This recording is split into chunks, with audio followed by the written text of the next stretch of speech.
Ration की तकसीम का सिलसिला शुरू था।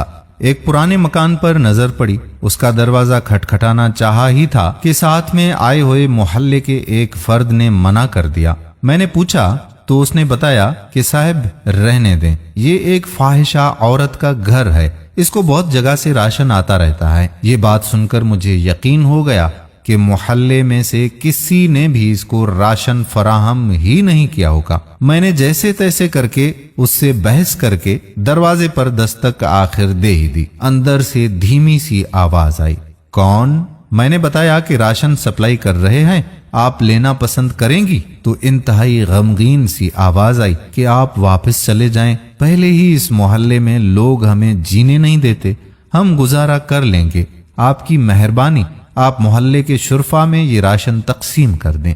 उसके लहजे में दुख भरा हुआ था जो मैंने महसूस करके मैंने बस जिद होकर कहा कि आप मुझे अपना भाई समझें और मोहल्ले वालों की फिक्र ना करें। बहुत इसरार करने के बाद उस औरत ने अपनी बैठक का दरवाजा खोला और हमने राशन वगैरह उसके घर में रख दिया। वो औरत खुद पर्दे में आई और शुक्रिया अदा करने लगी, लेकिन दिल मुतमईन नहीं हुआ था क्योंकि वो बापर्दा औरत लग रही थी। मोहल्ले का एक फर्द भी मेरे साथ था जो बार बार मुझे चलने के लिए कह रहा था। उस फर्द की बातों को नजरअंदाज करके मैंने जूं तूं हिम्मत की और उस औरत से पूछा कि बहन, आपने ऐसा क्यों कहा कि आपके घर में राशन मौजूद है? कहने लगी कि भाई, घर में आलू पड़े हैं जो पिछले एक हफ्ते से बना के खा रहे हैं, मोहल्ले में से किसी ने खबर तक ना ली, औरतें मेरे घर में नहीं आती। अब मैंने पूछा कि ऐसा क्यों है मेरी बहन? वो बेकस औरत आंखों में आंसू लिए बोली, मेरे खावंद को वफात पाए 2 साल का अरसा गुजर गया है। उस वक्त हालात बहुत अच्छे थे, मेरे 2 बच्चे हैं, कुछ वक्त ठीक गुजरा, मेरे वालिद मेरे लिए जितना कर सकते थे करते रहे। उनकी वफात के बाद हालात खराब होना शुरू हो गए, बच्चों का और घर का निजाम मुश्किल हो गया। एक दिन मेरे खावंद का करीबी दोस्त कुछ अरसे के बाद बाहर से आया। उसने मुझसे बहुत अफसोस किया और मुझे कुछ पैसे देकर चला गया। फिर वो कुछ दिनों के बाद आया और मुझे घर का राशन दे गया। दूसरी दफा लोगों ने जब मेरे दरवाजे पर गाड़ी खड़ी देखी तो तरह तरह की बातें करना शुरू कर दी।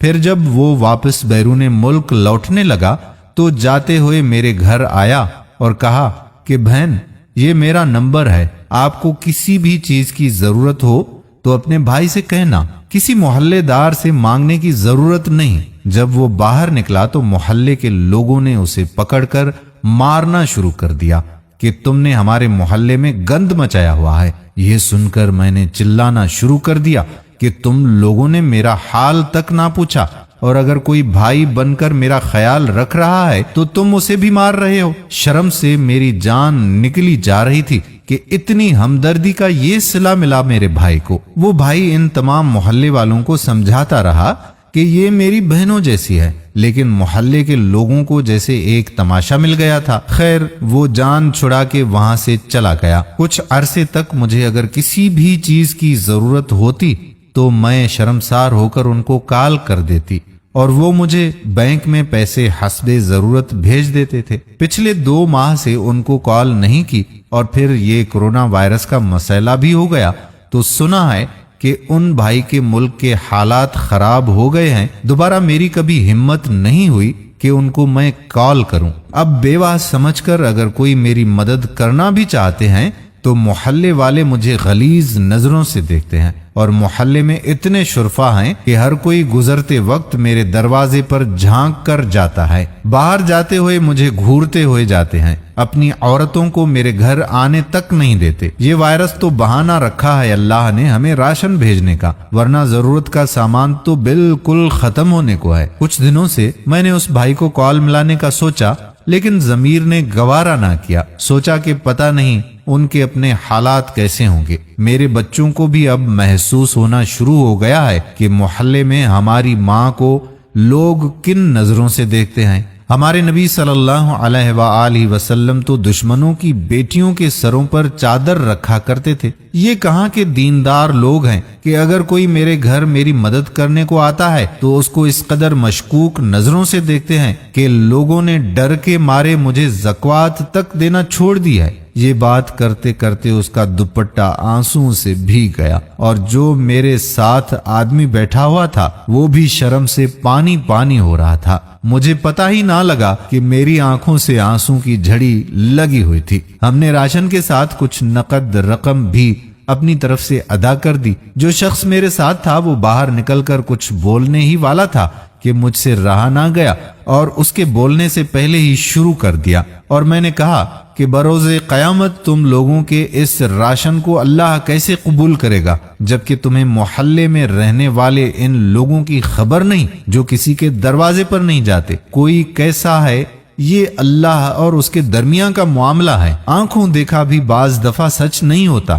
اس کی خاموشی اور نم آنکھوں نے کچھ نہ بولا۔ 4-5 دن کے بعد اس نے محلے میں سے اچھی خاصی رقم اکٹھا کر کے اس عورت کے گھر پہنچا دی۔ بے شک اللہ ہی جانتا ہے سب کے دلوں کے حال۔ ہم کسی کے کردار کو چھوڑ کر یہ تک سوچ کر کچھ نہیں دیتے کہ یہ وہابی ہے، یہ سنی ہے، یہ شیعہ ہے۔ خدا را یہ سوچنا بند کر دیں کہ فلاں ضرورت مند ہے یا نہیں۔ اگر اللہ تعالی ہمیں دیتے وقت یہ نہیں سوچتا کہ یہ ضرورت مند ہے یا نہیں تو ہم کون ہوتے ہیں فرق کرنے والے؟ اپنی بہترین کوشش کر کے تلاش کریں ایسے ضرورت مندوں کو، اور اگر کسی نے دھوکے سے سامان لے لیا تو وہ اللہ اور اس کا معاملہ ہے۔ آپ کی نیت پر کوئی شک نہیں، اور آپ کو پورا پورا اجر و ثواب انشاءاللہ ضرور ملے گا۔ آخری بات یہ کہ خدا را دل نرم کیجئے اور اپنے ارد گرد موجود ضرورت مندوں کا خیال رکھیں۔